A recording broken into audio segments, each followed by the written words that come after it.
Olá, amigos. Eu vi um vídeo recente de Olavo de Carvalho, onde ele cobra de Bolsonaro de forma dura atitudes e ações que ele e nós não estamos vendo. Em nenhum momento o governo responde com os instrumentos legítimos que possui aos ataques infindáveis dos que querem nos destruir, a não ser, claro, através de batalhas infantis nas redes sociais. Essa Constituição já foi destruída, dilacerada e reinterpretada ao bel prazer pela SSTF.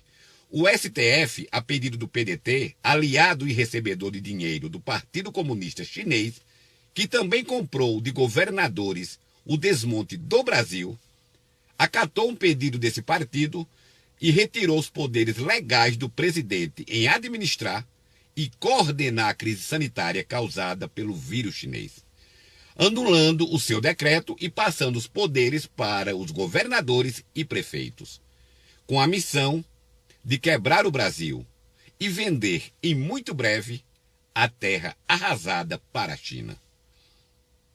O governo virou apenas o órgão que abastece com muito dinheiro esses entes corruptos. O que Bolsonaro fez diante de tudo isso? Aceitou. O STF proibiu Bolsonaro de nomear ramagem para a diretoria da Polícia Federal, ato administrativo, legítimo e constitucional do presidente. O que Bolsonaro fez? Acatou. O STF ordenou que o governo entregasse as filmagens de uma reunião fechada de Estado. O que Bolsonaro fez? Entregou. O STF, de forma ilegal, inconstitucional e totalitária, mandou a Polícia Federal na casa de apoiadores do presidente às 6 horas da manhã confiscar computadores e celulares, como se fossem bandidos. O que Bolsonaro fez? Uma notinha no Twitter. Manifestantes, apoiadores, foram presos de forma arbitrária, ilegal e totalitária em São Paulo por criticarem o ministro Alexandre de Moraes. E o que Bolsonaro fez? Nova nota no Twitter. Cacete, quem de dentro do governo está aprisionando Bolsonaro? Que bosta de conselhos ele está ouvindo? E de quem? No mínimo, isso vem do AGU, do ministro da Justiça, o terrivelmente evangélico, e de alguns generalescos. Só falta agora lascarem Abraham Weintraub, um excelente ministro, e que entende da guerra cultural gramsciana em que estamos metidos há décadas. Tenho receio de que Bolsonaro também aceitará. O que está acontecendo com o presidente? Medo de quê? Da imprensa falar mal? Já mete o cacete 24 horas por dia. E até de corno já o chamou, sem que sofresse em processo algum por isso. A toda hora, Bolsonaro é chamado de nazista, fascista e nada acontece. Um ministro do STF esculhamba Bolsonaro nas redes sociais e nada. Rodrigo Maia esculhamba e nada. Alcolumbre esculhamba e nada. Estão rindo da impotência do presidente e de todos nós. É de lascar. Bolsonaro virou uma rainha que não governa. Eu não posso fazer nada a não ser protestar. E mesmo assim, correndo o risco de ser preso e apenas ler no dia seguinte um Twitter de Bolsonaro de repúdio. Não podemos estar nas ruas o tempo todo em apoio a um presidente que tem os mecanismos de luta. Porém, está estático. Haja presidente. Nós elegemos Bolsonaro e demos a ele os meios de ação. Nós não exercemos diretamente esses meios. Do início da pandemia e até abril, 600 mil empresas faliram e 10 milhões de brasileiros foram demitidos. São milhares de famílias em sofrimento. O que Bolsonaro faz? Espera. Esperar pelo quê, cacete? Eles vão tentar calar nossas vozes no próximo golpe legal do Congresso, junto com o STF. E o Brasil, Bolsonaro e nós, estaremos lascados. Eu continuo apoiando 100% o presidente por ainda enxergar nele a única barreira entre mim e o comunismo. Porém, não me permito a ausência da crítica. Uma coisa está nítida. Ele não está sendo, nesse momento, e nem de longe, aquele em quem eu votei. pelo qual trabalhei, sendo chamado junto com o meu grupo de louco, e ajudei a eleger. Ele está inerte, passivo, idiotamente ou talvez inocentemente passivo. Algo está acontecendo e não sei o que é. Talvez uma cambada de generais de merda, simpatizantes do socialismo ou muito positivistas, estão amarrando as mãos e embotando a mente de Bolsonaro e nos arrebentando com isso.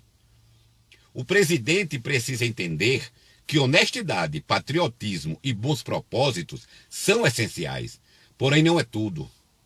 Sabem o que está prestes a acontecer, pessoal? Vão tentar caçar a chapa no TSE de forma ilegal para que os donos do poder retornem. Só que agora, raivosos e querendo sangue e vingança. E os generais irão fazer igual os generais franceses, que quando Hitler invadiu a França, olharam para o primeiro-ministro Paul Renault e disseram, com caras de bundas, nós perdemos. Eles vão dizer a Bolsonaro que foi constitucional e democrata e darão um pé na bunda de Bolsonaro.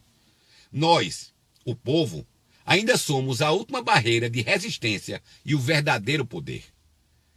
Mas que merda de democracia estamos vivendo? Onde o presidente está enxergando tanta democracia? Os nossos movimentos de verde e amarelo antidemocráticos, os democráticos vândalos criminosos antifas e do Black Lives Matter tupiniquins? Bolsonaro, não abandone esse povo sofrido. E agora, depois da quebradeira, povo lascado, povo fragilizado, povo infeliz. Sérgio Moro foi bom, foi herói para muitos, nunca para mim, até deixar de ser. E o povão apoia o presidente, até deixar de apoiar. Aí, meus caros, Bolsonaro será jogado aos porcos e seguiremos todos juntos. Bradar, acabou, porra, não é o suficiente se estiver dissociado das ações. A guerra é contra párias assassinos, bestas sanguinárias, genocidas e imorais. Um dia o presidente prometeu atacar o socialismo e o comunismo e não se render caladinho a eles. E quando faz, oblitera toda uma nação. Jamais deve tentar negociar com os que querem matá-lo. E até já tentaram. Nunca deu certo na história. É preciso lembrar de Chamberlain, primeiro-ministro inglês, que antes da Segunda Guerra Mundial viajou para Berlim buscar com Hitler a promessa de que esse não provocaria uma outra guerra na Europa. Retornou sorridente e acenando com uma bosta de papel na mão. Pouco tempo depois, Hitler invadiu a Polônia. Tenho receio que para o nosso Brasil, talvez, já seja tarde demais. Acredito que Olavo tem razão e não foi por culpa do povo. Eu, Bolsonaro, não quero que meus filhos e netos perguntem no futuro por que deixei que o meu país fosse destruído e pervertido e não fiz nada. E lembro a todos que não existem virtudes na derrota, apenas escravidão. Uma escravidão que aponta já no início da rua. Que Deus nos ajude e ilumine o nosso presidente com sabedoria e discernimento para entender que agora, mais do que nunca, acabou, porra!